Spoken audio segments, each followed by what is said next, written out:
Na Grécia Antiga, até determinado momento, havia liberdade de crença e de descrença. A discussão sobre a existência ou não de deuses era assunto corriqueiro entre os filósofos e as classes populares. O historiador Georges Minois, autor do livro História do Ateísmo, conta que os ateus, pela sua quantidade crescente, começaram a preocupar os crentes mais devotos a partir da primeira metade do século IV antes de nossa era.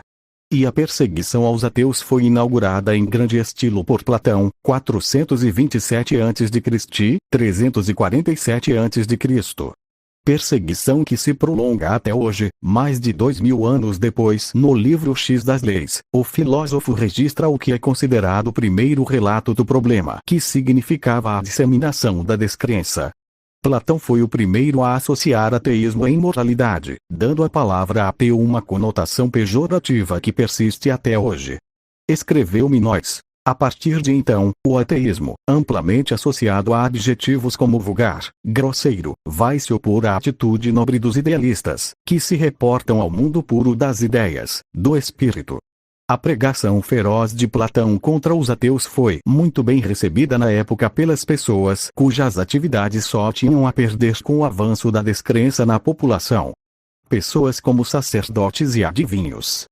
O delito de descrença estava ligado, portanto, a uma conjuntura passageira, mas Platão vai enraizá-lo numa concepção metafísica e ética fundamental que o transformará em verdadeiro crime. Para Platão, os ateus representavam um perigo para a sociedade porque, ao rejeitarem os deuses, eles também se negavam a aceitar as virtudes das divindades, demonstrando, assim, incapacidade de dominar os gozos e as paixões. Em outras palavras, para ele, como para muitos até hoje, a moralidade, para ser verdadeira, tem de estar fincada na lei divina transcendente, absoluta.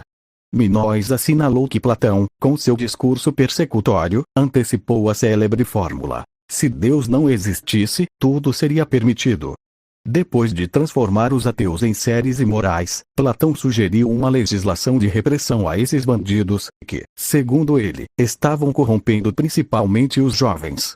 O filósofo então propôs que a população denunciasse os ateus às autoridades, e aqueles que não o fizessem também seriam considerados como ímpios. De acordo com o filósofo, o ateísmo era como se fosse uma doença contagiosa.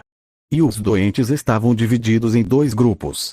O primeiro era de pessoas que tinham atitudes corretas, mas ainda assim eram perigosas por causa de suas ideias. O segundo grupo era composto por ateus depravados, que serviam e se colocavam como mau exemplo para os cidadãos. A aplicação das sanções seria proporcional à gravidade da prática da descrença. Para os ateus do primeiro grupo, Platão sugeriu inicialmente a condenação de pelo menos 5 anos em prisão isolada. Nenhum cidadão poderá se relacionar com eles, com exceção dos membros do conselho noturno, cujas relações terão como objetivos admoestá-los e, ao mesmo tempo, prover a salvação de suas almas. Completado o tempo da condenação, esses ateus só seriam libertados caso parecessem recuperados, demonstrando bons sentimentos. Só assim eles teriam autorização para voltar a viver na sociedade das pessoas de bom senso, a dos crentes. Se esses condenados, ao término de sua pena, continuassem descrentes, a justiça deveria emitir nova sentença, desta vez a de morte. Platão defendeu para os ateus do segundo grupo, ou dos depravados, a prisão perpétua em penitenciária no deserto, em local mais selvagem possível, cujo nome evoque a ideia de que se trata de um lugar de castigo. Eles receberiam apenas os alimentos prescritos pelos guardiões da lei. A perversidade do filósofo se aplacava sobre os descrentes até mesmo após a morte deles. Ele sugeriu que os cadáveres desses condenados ficassem sem sepultura, à mercê das aves de rapina e outros bichos. No caso de algum homem livre se interpor, querendo dar-lhe sepultura, que ele seja, da parte da autoridade competente, passível de perseguição por crime de impiedade, escreveu Platão. O filósofo achava que todos deviam seguir os deuses da religião oficial, da religião de Estado. Ele também defendeu a pena de morte aos feiticeiros e aos praticantes de sortilégios em geral. Minois conclui que Platão foi ao mesmo tempo o precursor da perseguição e repressão aos ateus, da intolerância religiosa e do campo de concentração